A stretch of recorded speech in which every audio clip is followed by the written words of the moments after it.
ජනවාරි මාසේ ඉපදිච්ච ඔයාට මේ මාසේ ඉවර වෙන කලින් මේ වීඩියෝ එක ඇස ගැටෙනවා කියලා කියන්නේ මේක විශ්වයේ පණිවිඩයක් අහම්බයක් නෙවෙයි. ඉතින් ඒ නිසා ඔයා ගැන ඔයාටවත් හිතා ගන්න බැරි විදිහේ ශාස්ත්‍රයක් සහ ඔයාගේ වාසනාව තවත් වැඩි කරගන්නට ගොඩාක් ටිප්ස් අරගෙනයි ආවේ. අපි බලමු මුලින්ම ඔයා මොන වගේ කෙනෙක්ද කියලා.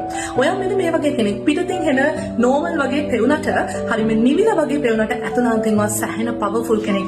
ඔයා අනිත්‍යවගේ දුකක් දැනුනම හැමෝටම කිය වේදනාව කියන්නේ ඔයාට හැකියාවක් තියෙනවා. උත්පත්තියෙන්ම විශේෂ දරා ගැනීමේ හැකියාවක් සහ ඉන්දියාවට වඩා තැනකට එන්න පුළුවන් හැකියාවක්. ඔයා හරිම පවර්ෆුල් කෙනෙක්. සාමාන්‍යයෙන් ලෝකයේ ප්‍රබලම ගොඩක් කට්ටිය මේ ජනවාරි මාසයේ ඉපදිලා තිනවා. විශේෂයෙන්ම අවුරුද්දක් ආරම්භයේදීම ලෝකයට පහළ වෙන්නේ හරිම සුවිශේෂී කට්ටිය.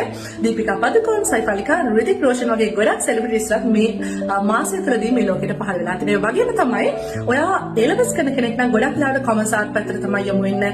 වැඩිම ඉඩකඩක් තියෙන්නේ. ඒ වගේම තමයි ඔයාට මොකක් හරි දුකෙන් ඉන්න වෙලාවකට ඔයාට හැමතිස්සෙම කාගෙන් හරි උදව් ලැබෙනවා. අතේ සතේ නැති වුණත් මොනවා හරි දුකෙන් ඉන්න වෙලාවට කාගෙන්වත් ඉන්න දෙයක් නැහැ. ඔයාට සබඳහමින්ම කාගෙන් හරි උදව්වක් ලැබෙන ස්වභාවයක් තමයි ඔයාට තියෙන්නේ. මොකද ඔයා හරිම ශක්තිමන්ත, පවර්ෆුල්, හරිම විශේෂ කෙනෙක්. ඒ වගේම තමයි ඔයා ජොබ් එකක් ගත්තොත් ජොබ් වලින් හරිම ඔයාට හොඳ ආකර්ෂණයක් තියෙනවා. සාමාන්‍යයෙන් ගොඩාක් ඉන්ටර්වියුස් යන අවශ්‍ය නැහැ. ඉන්ටර්වියුස් දෙක තුනකට ගියාම ඔයාට ජොබ් එකක් සෙට් වෙන ගතියක් තියෙනවා. ඒ වගේම තමයි ෆයිනෑන්ස් පැත්ත, අකවුන්ට්ස් පැත්ත, කොමර්ස් පැත්තේ ජොබ් සහ සමාගමක අයිති කෙනෙක් නැත්නම් මැනේජර් කෙනෙක්, එතකොට පිරිසක් මේන්ටේන් කරන කෙනෙක්, ඒ වගේම තමයි එහෙම නැත්නම් ලෝ පැත්තෙන් ගත්තොත්, ලීගල් පැත්තෙන් ගත්තොත්, එහෙමත් නැත්නම් ඔයා ආරක්ෂක අංශ මොනවා හරි සයිඩ් එකකට ගියොත් ඔයාට සෑහෙන ධනලාභ සහ සෑහෙන වාසනාවක් ගෙනෙනවා. මොකද ඒක ඔයාගේ උත්පත්තියෙන් මාට ලැබෙන දෙයක්.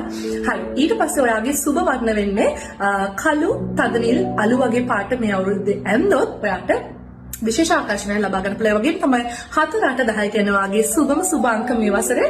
ඒ වගේම තමයි සෙනසුරාදා ඉරිදා කියලා කියනවට මොනවා හරි දෙයක් ස්ටාර්ට් කරනවා නම්, මොනවා හරි විශේෂ දෙයකට යනවා නම් ඔන්න සුබ දවස් දෙක ජනවාරි මාසයේ ඉපදිච්ච කට්ටියට. ඒ වගේම තමයි පුංචි ජුවලරි මොනවා හරි අඳිනවා නම්, රතු පාටට හුරු ගල් තියෙනවා නම් වාට ගොඩක් ඒක ඔනික්ස් වගේ, ගානට් වගේ දේවල් තමයි ඔයගේ බර්ත් ස්ටෝන් වෙන්නේ. ඒකත් මතක තියාගන්න. ඔයාගේ ලක් එක තවත් වැඩි කර ගන්න පුළුවන්. ඒ වගේම තමයි ඔයා රිලේෂන්ෂිප් එකක් ගත්තොත් කැෂුවල් රිලේෂන්ෂිප් වලට මාස නැහැ. ඔයා සම ඩීප් රිලේෂන්ෂිප් එකකට සීරියස් රිලේෂන්ෂිප් වලට තමයි ඔයා යන්නේ. ඒ වගේම තමයි හරිම කාලයක් ගිහලා තමයි කෙනෙක් ඔයා විශ්වාස කරන් ට්‍රස්ට් කරන්න ගන්න ඔයාගේ ජීවිතය ඇතුළට ගන්න.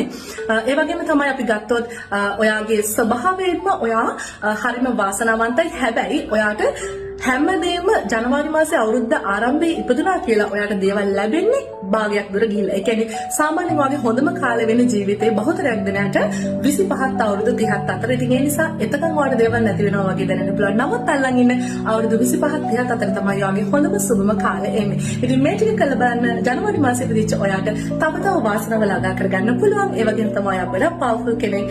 දිගටම සතුටින් හැමදාම ඉන්න.